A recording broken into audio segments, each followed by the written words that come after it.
Assalamualaikum warahmatullahi wabarakatuh. Saya Latifah Nur Aziza dari 1 PKIC akan memaparkan materi mengenai Islam globalisasi. Mata kuliah Metodologi Studi Islam.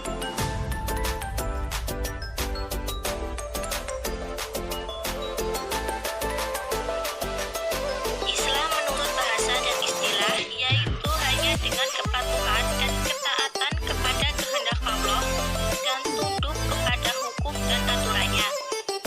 Sedangkan globalisasi secara prinsip merupakan sebuah proses penyatuan dunia yang secara perlahan, tetapi pasti mulai menghilangkan sekat-sekat bangsa.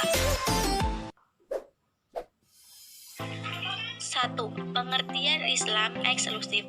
Secara harfiah, eksklusif berasal dari bahasa Inggris exclusive, yang berarti sendirian, dengan tidak disertai yang lain, berdiri sendiri semata-mata dan tidak ada sangkut pautnya dengan yang lain. Secara umum, eksklusif adalah sikap yang memandang bahwa keyakinan, pandangan pikiran, dan diri Islam sendirilah yang paling benar, sementara keyakinan, pandangan, pikiran, dan prinsip yang dianut agama lain salah, sesat, dan harus dijauhi.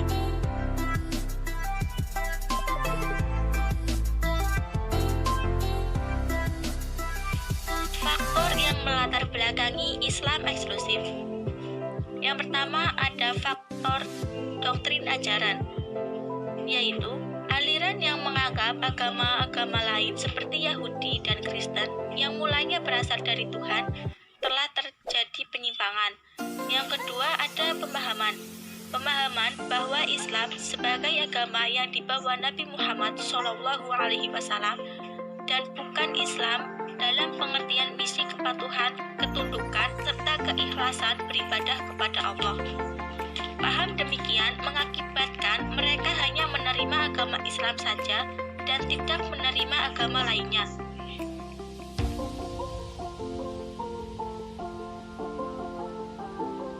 Pembagian sikap Islam eksklusif. Yang pertama, eksklusif keluar. Agama Islam diyakini sebagai agama yang paling benar, sedangkan agama lain dianggap sesat dan tidak akan diterima oleh Tuhan. Yang kedua, eksklusif ke dalam. Pandangan, persepsi, dan sikap yang terdapat di dalam Islam yang mengakui hanya aliran eksklusif melah yang benar dan yang lainnya salah.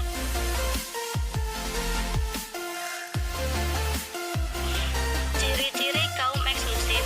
Yang pertama, mereka yang menerapkan model penafsiran literal terhadap Al-Quran, Sunnah, dan masa lalu karena menggunakan pendekatan literal. Maka ijtihad bukanlah hal yang sentral karena kerangka berpikir mereka. Yang kedua, mereka berpendapat bahwa keselamatan yang bisa dicapai adalah melalui agama Islam.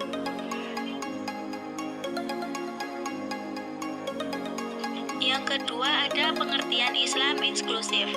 Islam inklusif adalah Islam yang bersifat terbuka. Terbukti di sini tidak hanya masalah berdakwah atau hukum, tetapi juga masalah ketauhidan, sosial, tradisi, dan pendidikan. Hal ini disebabkan karena ada sebagian kelompok yang beranggapan bahwa semua agama itu benar. Ciri-ciri Islam inklusif. 1. Mengakui kebenaran semua agama. 2. Menghormati antar sesama. 3. Menghormati kebebasan dalam keyakinan.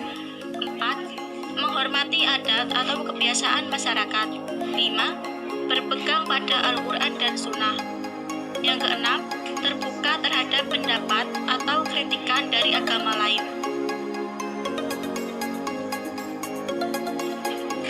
Yang ketiga, ada pengertian pluralis. Secara sederhana, pluralisme dapat diartikan sebagai paham yang mentoleransi adanya keragaman pemikiran, peradaban, agama, dan budaya.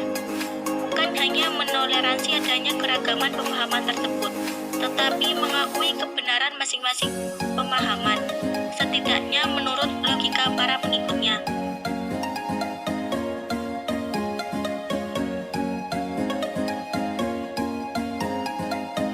Sekian paparan materi dari saya. Apabila ada kesalahan, saya mohon maaf. Wassalamualaikum warahmatullahi wabarakatuh.